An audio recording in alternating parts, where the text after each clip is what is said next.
Potongan pipa Pertamina yang penyok dan mengelupas sehingga mengakibatkan bocornya minyak di Teluk Balikpapan telah diangkat.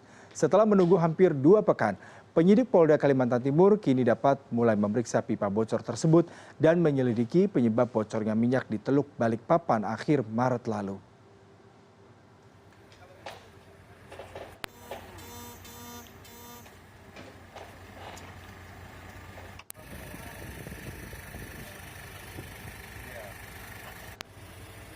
Potongan pertama pipa minyak milik Pertamina yang bocor diangkat pada Kamis kemarin dengan kapal Crane Sea Haven.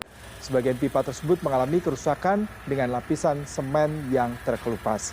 Sedangkan sisa pipa sepanjang 4 meter dalam kondisi normal.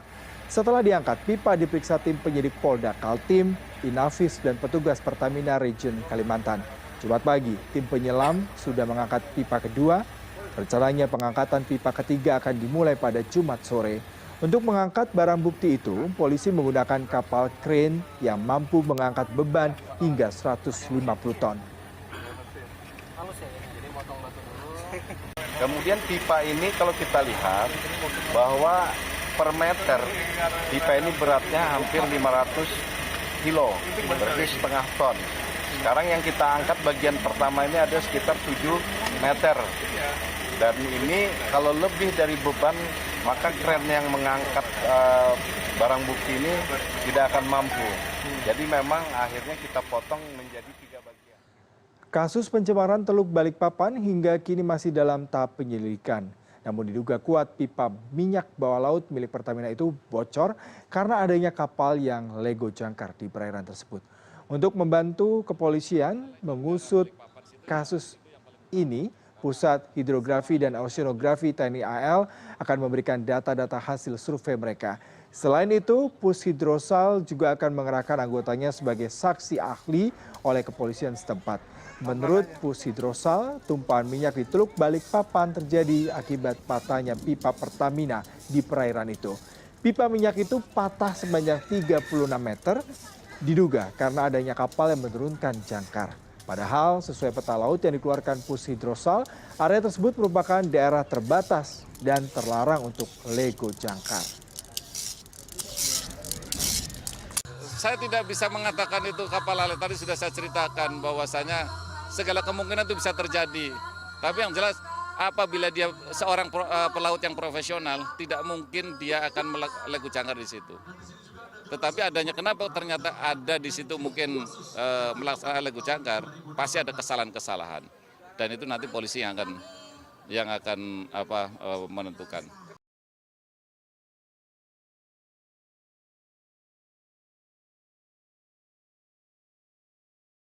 Warna air Sungai Bengawan Solo di perbatasan Kabupaten Sukoharjo dengan Kota Solo, Jawa Tengah terlihat berwarna coklat pekat karena limbah yang diduga berasal dari industri perumahan etanol dan tekstil. Etanol yang kerap dijual sebagai bahan miras jenis ciu berbau cukup menyengat. Sementara limbah pewarna tekstil membuat air sungai berwarna keruh. Akibatnya PDAM Solo terpaksa menghentikan operasional salah satu instalasi pengolahan air di daerah tersebut. Kira-kira 6.000-an pelanggan lah yang nantinya terdampak kalau ini berhenti, ya kan? Tetapi kan kita punya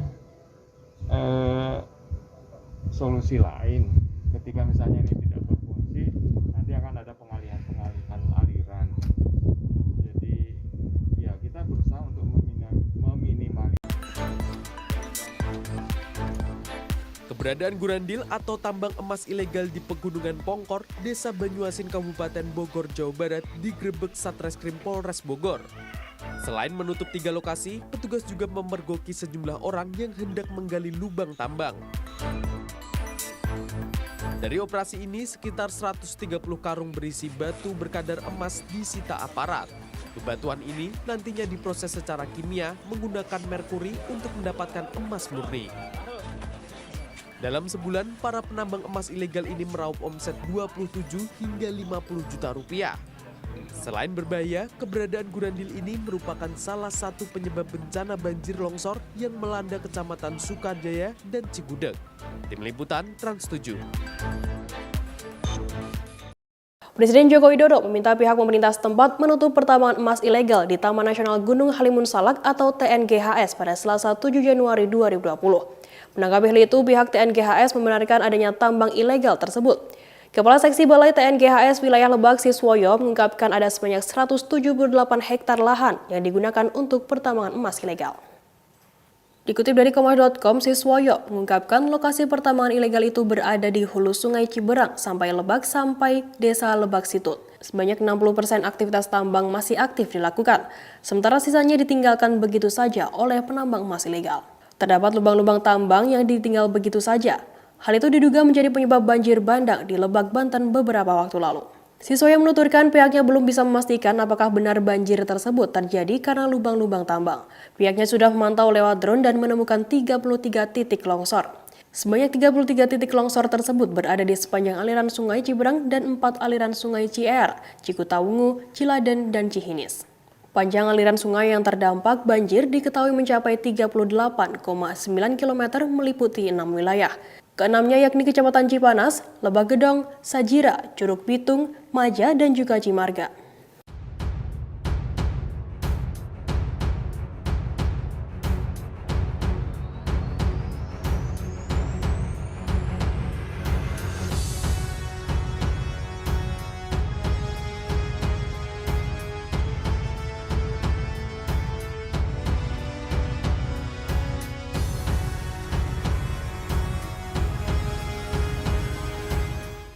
Dan yang di Lebak, di Kabupaten Lebak, Provinsi Banten, kita lihat memang ini karena perambahan hutan,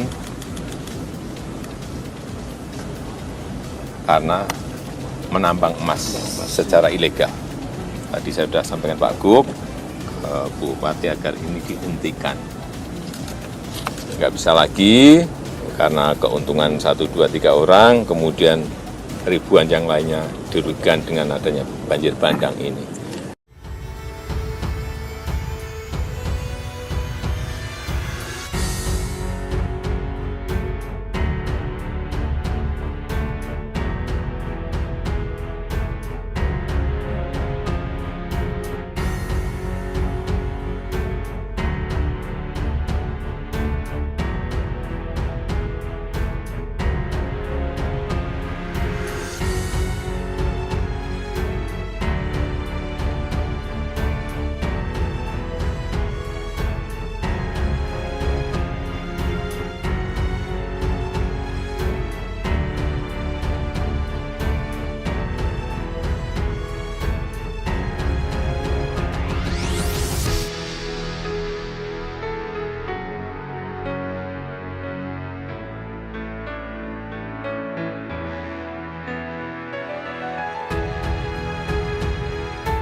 Sekian berita kali ini, saksikan terus Tribun News Update hanya di channel tribunnews.com.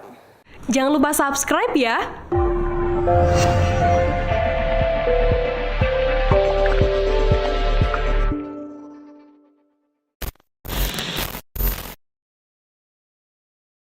Terkait pencemaran Sungai Bengawan Solo oleh limbah Ciu, PDAM wilayah Kecamatan Cepu, Kabupaten Blora masih bisa mengolah air layak konsumsi.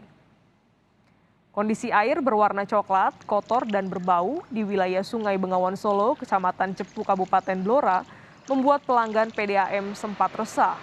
Warga masih mendapatkan air PDAM yang kotor dan berbau. PDAM Kabupaten Blora mengatakan pencemaran di Sungai Bengawan Solo masih dalam ambang bisa diolah air di PDAM. Namun jika pencemaran Sungai Bengawan Solo kritis, PDAM akan menutup operasional air ke pelanggan di Blora.